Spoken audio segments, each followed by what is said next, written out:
슬픔도 선물이다. 우리는 슬픔을 도려내야 할 결함처럼 여기는 시대를 삽니다. 그러나 성경은 다르게 말합니다.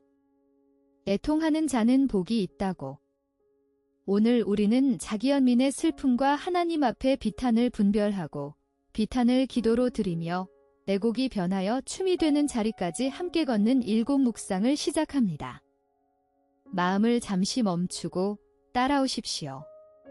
예수님이 산상수훈에서 선언하신 두 번째 복은 오늘날 우리에게 가장 낯설게 들리는 말씀입니다. 애통하는 자는 복이 있나니 그들이 위로를 받을 것이며. 마태복음 5장 4절. 행복을 추구하라는 시대 한가운데서 주님은 도리어 슬퍼하는 자가 복이 있다고 말씀하십니다. 왜 그러십니까?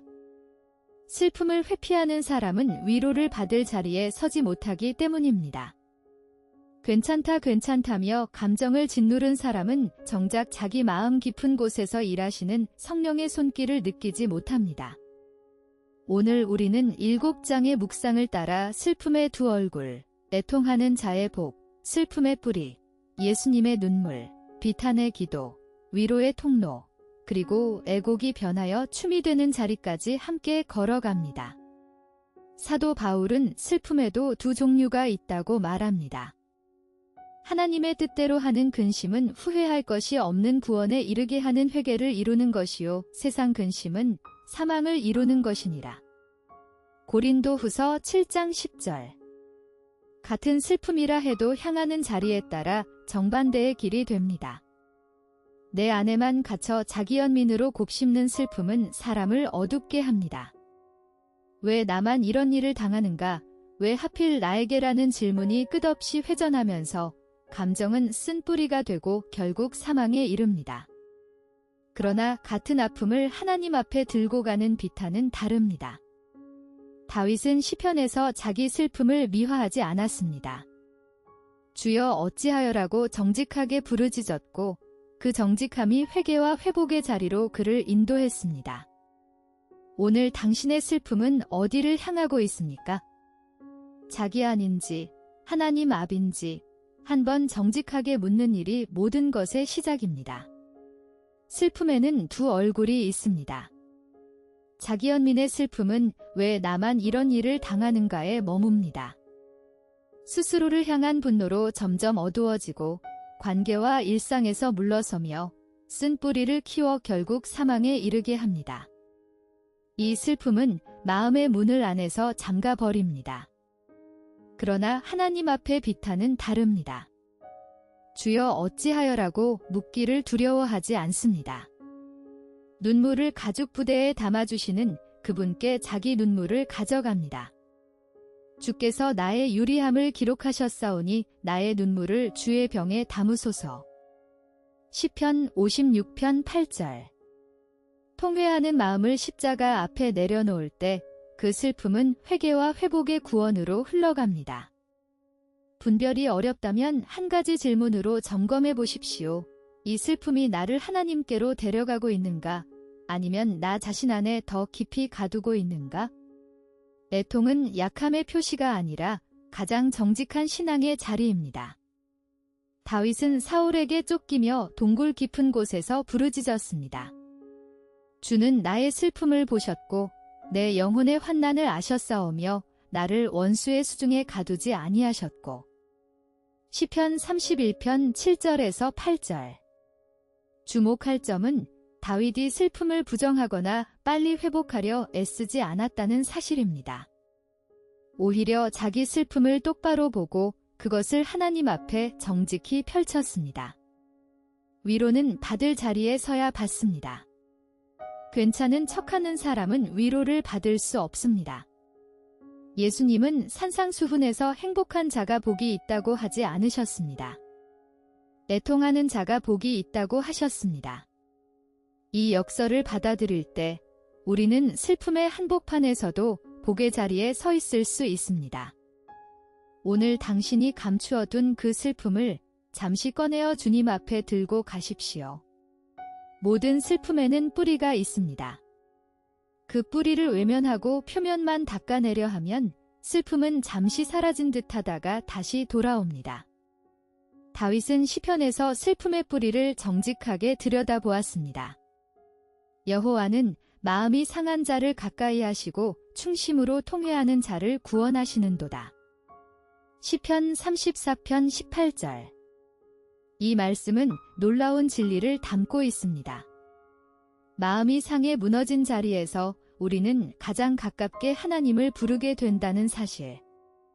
기쁨과 성공의 자리에서는 그분이 멀게 느껴졌으나 비탄의 자리에 이르러서야 그분이 가장 가까이 계심을 깨닫게 됩니다.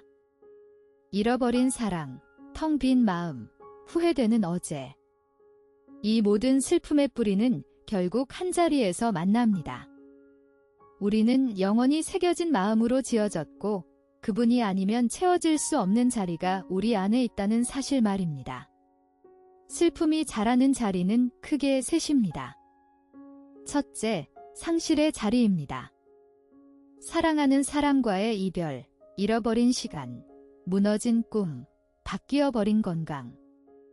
상실은 우리를 가장 정직한 자리로 데려갑니다. 그 슬픔을 빨리 줄이려 하지 말고 하나님 앞에 잠잠히 머무는 것이 첫걸음입니다.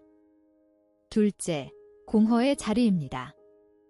모든 것을 가졌어도 마음에 구멍이 뚫린 듯 허전한 자리가 있습니다. 그 빈자리는 어떤 성취로도 채울 수 없습니다. 인생의 공허는 영원히 새겨진 마음이 보내는 신호입니다. 셋째, 죄의 자리입니다. 내가 행한 일과 행하지 못한 일이 떠올라 마음이 무너질 때가 있습니다. 그 자리를 회피하지 마십시오. 하나님께서 구하시는 제사는 상한 심령이라 하나님이여 상하고 통회하는 마음을 주께서 멸시하지 아니하시리이다. 시편 51편 17절. 예수님께서 친구 나사로의 무덤 앞에 서셨을 때 복음서는 한 절로 그 장면을 기록합니다. 예수께서 눈물을 흘리시더라. 요한복음 11장 35절. 성경에서 가장 짧은 절이지만 가장 깊은 위로가 담긴 말씀입니다. 곧 죽은 자를 살리실 그분이 왜 오셨을까요? 이 눈물에는 인간의 가장 깊은 자리에 함께 서시는 그리스도의 사랑이 담겨 있습니다. 예수님은 슬픔을 부끄러워하지 않으셨습니다. 이사야 선지자는 메시아를 이렇게 예언했습니다. 그는 멸시를 받아 사람들에게 버림받았으며 간고를 많이 겪었으며 질고를 아는 자라. 이사야 53장 3절. 우리의 모든 슬픔이 그분 안에서 위로를 발견하는 이유가 여기 있습니다. 그분은 우리 슬픔을 멀리서 바라보시는 분이 아니라 그 한가운데로 들어와 함께 오시는 임마누엘이십니다. 성경의 기도서인 시편의 절반 가까이가 비탄시입니다. 이는 놀라운 사실을 말해줍니다. 하나님께서 우리의 기쁨만이 아니라 슬픔도 기도로 받으신다는 것입니다. 그러나 우리의 기도는 종종 너무 정형화되어 있습니다. 아버지 감사합니다. 도우소서, 인도하소서. 이 좋은 말씀들조차 슬픔을 진솔하게 담지 못할 때 우리의 기도는 갑옷이 됩니다. 다윗은 그렇게 기도하지 않았습니다. 내 영혼아 내가 어찌하여 낙심하며 어찌하여 내 속에서 불안해하는가 너는 하나님께 소망을 두라. 시편 42편 5절. 다윗은 자기 영혼과 직접 대화하며 슬픔을 인정하고 그 한가운데서 다시 하나님께로 시선을 돌렸습니다. 비탄도 기도입니다. 오늘 당신의 가슴 한구석에 가둬둔 그 한마디 슬픔을 꾸미지 말고 그대로 주님 앞에 가져가십시오. 슬픔 앞에 두 가지 침묵이 있습니다. 혼자 삼키는 침묵은 괜찮은 척 미소 뒤에 슬픔을 숨깁니다.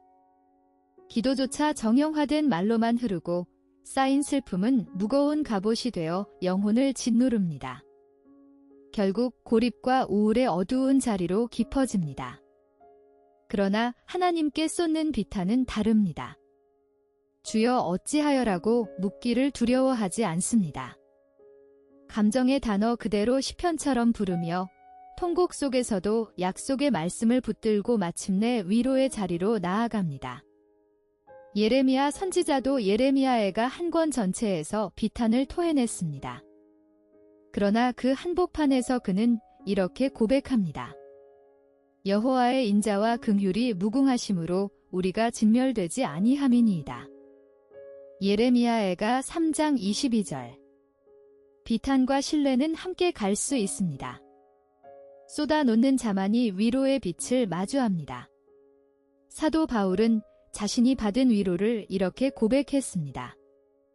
찬송하리로다. 그는 우리 주 예수 그리스도의 하나님이시요 자비의 아버지시요 모든 위로의 하나님이시며 우리의 모든 환난 중에서 우리를 위로하사 우리로 하여금 모든 환난 중에 있는 자들을 능히 위로하게 하시는 이시로다. 고린도후서 1장 3절에서 4절. 주목할 점은 위로가 거기서 멈추지 않는다는 사실입니다. 내가 받은 위로는 같은 슬픔을 통과하는 다른 영혼에게 흘러갈 통로가 됩니다. 위로받은 자만이 위로할 수 있습니다. 슬픔을 통과한 사람만이 다른 사람의 슬픔을 진심으로 듣습니다. 교회는 완벽한 사람들의 모임이 아니라 위로받은 자들이 또 다른 누군가에게 그 위로를 흘려보내는 통로입니다. 오늘 당신이 받은 작은 위로 한 조각을 곁에서 같은 어둠을 지나고 있는 한 사람에게 전해보십시오. 위로에는 세 자리가 있습니다. 첫째, 받는 자리입니다. 위로는 채찍처럼 다그치는 말씀이 아니라 곁에 앉아 함께 우는 사랑입니다. 모든 위로의 하나님은 먼저 우리에게 자신을 내어주십니다. 받지 못한 위로는 결코 흘려보낼 수 없습니다. 둘째, 머무는 자리입니다. 위로받지 못한 슬픔은 숨겨지지 않고 더 큰 상처가 되어 돌아옵니다. 빨리 일어서려 애쓰지 말고 하나님이 주시는 위로 안에 충분히 머무는 시간을 가지십시오. 시간이 약이 아니라 그분의 임재가 약입니다. 셋째, 흘려보내는 자리입니다. 우리가 받은 위로는 같은 슬픔을 통과하는 형제자매에게 흘러갈 통로입니다.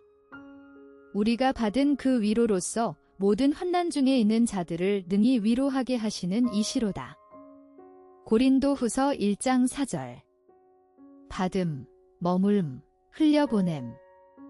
이 셋이 위로의 온전한 길입니다. 다윗은 자신의 인생을 돌아보며 이렇게 노래했습니다. 주께서 나의 슬픔이 변하여 내게 춤이 되게 하시며 나의 베옷을 벗기고 기쁨으로 띠우셨나이다. 시편 30편 11절. 주목할 점은 변하여라는 단어입니다. 그분은 슬픔을 잘라내고 그 자리에 기쁨을 새로 심으신 것이 아닙니다. 슬픔 자체를 변화시켜 춤이 되게 하셨습니다. 이것이 부활의 신앙입니다.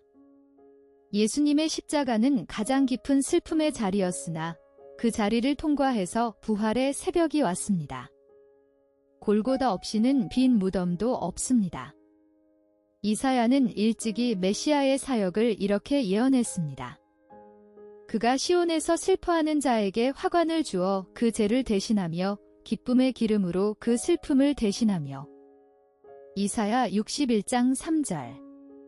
당신의 그 슬픔을 그분이 잡으시면 마침내 춤으로 변할 그날이 옵니다. 이 책이 한 가지 묻고자 했던 것은 분명합니다. 슬픔을 도려내며 살 것인가? 슬픔을 빚어내시는 손에 자신을 맡기며 살 것인가? 슬픔의 두 얼굴, 애통하는 자의 복, 슬픔의 뿌리, 예수님의 눈물, 비탄의 기도, 위로의 통로, 그리고 애곡이 변하여 춤이 되는 자리. 일곱 묵상을 따라 우리가 함께 걸어온 길은 결국 한자리로 우리를 데려갑니다. 애통하는 자는 복이 있나니 그들이 위로를 받을 것이며. 마태복음 5장 4절. 슬픔은 도려낼 결함이 아니라 깊은 사람으로 빚어가시는 하나님의 손길입니다. 그 손길에서 도망치지 말고 잠잠히 머무십시오. 다음 회에는 번아웃에서 부활로를 함께 묵상하겠습니다. 오늘의 자리에 잠시 더 머물러 당신이 가둬둔 그 한 슬픔을 하나님 앞에 꺼내어 보십시오. 구독과 좋아요는 다음 영상의 빛이 됩니다. 우주나 Q3 채널에서 다시 만나요.